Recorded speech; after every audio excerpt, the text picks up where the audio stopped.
So carb cycling in the simplest way possible is varying your carbohydrate intake. You can do it in all sorts of different ways, from having low carb days, moderate carb days, high carb days throughout the course of a week. You could have a relatively constant low carb diet and then have high carb like refeed days. You could have higher carb days on your training days, lower carb days on your rest days. There's all sorts of ways that you could do it.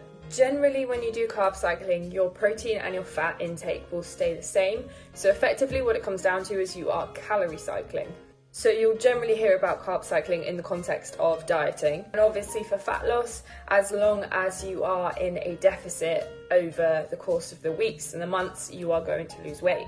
There is also evidence to suggest that it can overcome the negative metabolic effects that can occur from dieting. For example, if you've been dieting for a long time, you obviously get a reduced metabolic rate, reduced sympathetic nervous system activity, reduced thyroid output, reduction in spontaneous physical activity, so basically you become lazy, reduced leptin levels, which is an important appetite hormone. And there is evidence to suggest that high carb days can sort of overcome some of those obstacles. You can increase your thyroid output and potentially be able to control your hunger a bit better.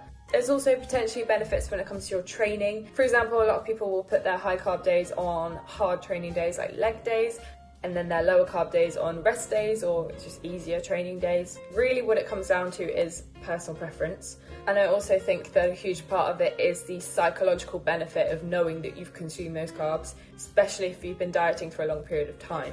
Now, based on my personal opinion and also where the research is currently at, I do think that the main benefit is psychological, having those carbs on your training days, because at the end of the day, what it is coming down to is that overall you're in a calorie deficit and overall you're going to be losing weight. How you structure your carbohydrates is very much up to you.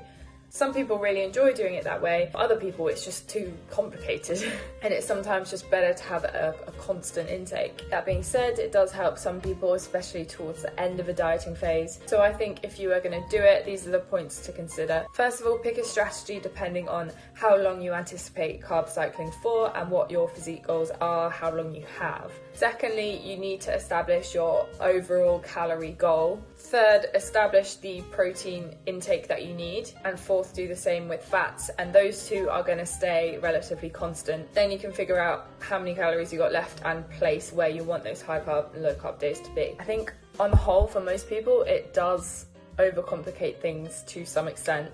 And maybe if you did want to try it in some way, the best way to go about it might be having lower carb days on your rest days, higher carb days on your training days, and keep it that simple. As long as overall you're in a deficit and your goal is fat loss, that's your priority.